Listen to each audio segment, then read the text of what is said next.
So, was there a moment this year for you that was especially difficult to handle?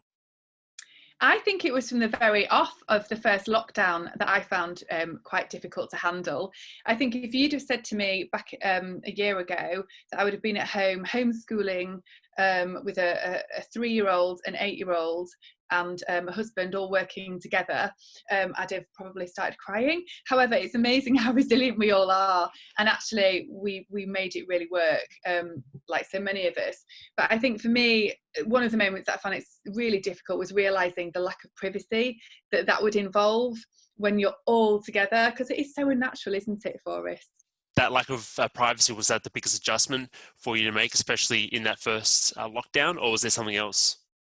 I think in the first lockdown, in terms of the lack of privacy, I really struggled with that, because for me, with homeschooling, I would tend to do a lot of that work with the boys in the morning and my work in the afternoon and evenings and overnight. And I think for me, that was it. And at that point, actually, I started doing a lot more exercise. So as well as doing Joe Wicks, the PE with Joe Wicks every morning, I would then try and go for a run every night as well. Not far, and I had run before, but I actually ended up breaking my leg in 3 places under the left knee, which was misdiagnosed and left for 3 months. So even being physical and getting out of the house with my boys and for myself, exercise has always been my sanity and my release, and not being able to do that and having to have my leg in a cast and braces, it was pretty hideous. And was there any conversations that you had to have with your kids? I'm not sure if they're way too young, but any sort of honest conversations that you never thought you'd had to have, like at this point, just around all these different moving challenges? I think a lot of the conversations and communications I was having to have with my children, who were at the time of the first lockdown, aged 8 and 3, were very much about, look, mummy has to have her time, she has to work, she has to speak to people. And of course we had those dreadful moments on Zooms or Teams calls with clients and work, where William would come into the background with a dummy saying he needs the toilet, or anything would happen. And actually, even working from home now, a lot of the time I have a window cleaner who'll pop up behind me on the window. And I think it was really to reassure the children, say this isn't normal, but it's how it's going to be for a while, and your friends love you and you will see them again, and this is only for a very short time. Who was your rock, the person who was really helping you to drive through this entire year? I think I've had several rocks helping me drive through this entire year. I think my mum is in my bubble, and we've become a little bit closer because we've sort of been forced to sort of lean on each other for support in many ways, especially when it comes to childcare with me. But also Renna and I actually had moments of hysteria where I would just phone her and start going, hi, and I'd be trying to give her my update from PRCA Yorkshire and literally just burst into laughter, or I'd be talking really, really quickly, and then Renna would do the same. And I think it's just like these little moments of hysteria that so many of us have had. And actually, a lot of my girlfriends have just been absolutely brilliant. And I think a sense of humour has just kept everyone going.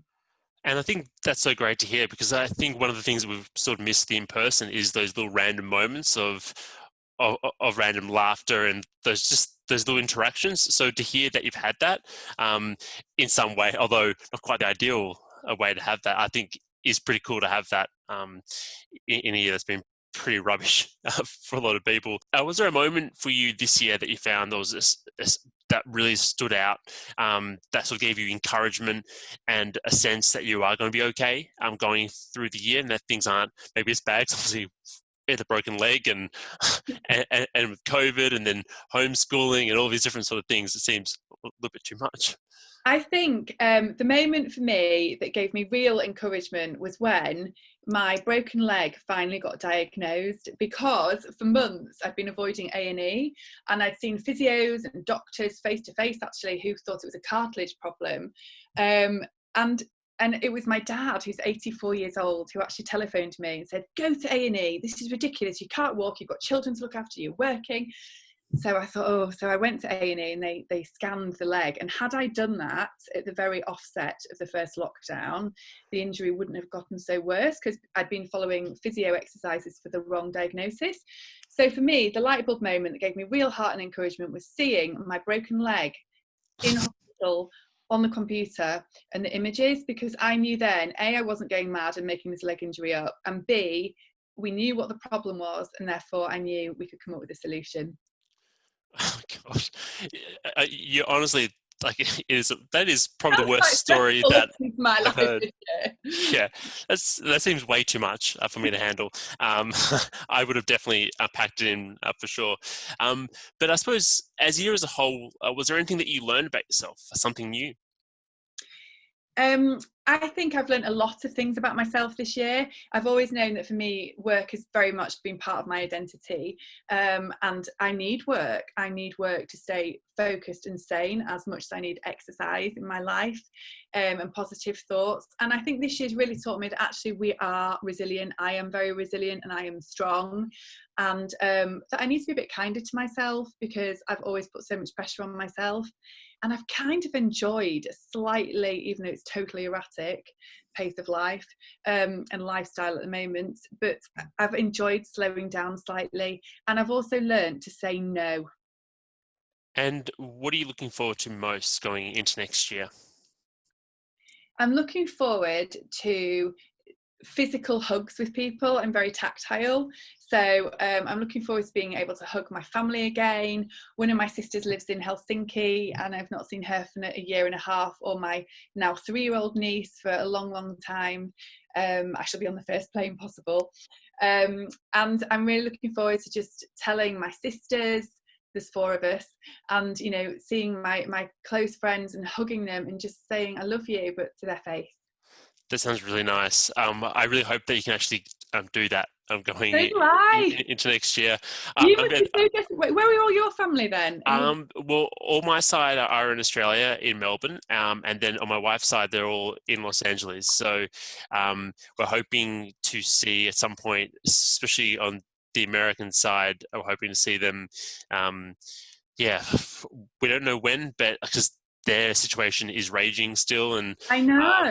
and I've got friends in Melbourne actually. yeah, so yeah, we don't know when we're going to be able to go over to Los Angeles. We don't know when they'll be allowed to fly over here either. So just because at the moment, international ban on travel. So who knows? It could be Oh my God. hopefully the summer. Like we're hoping the summer is going to be when we can do some travel, or they can come over here.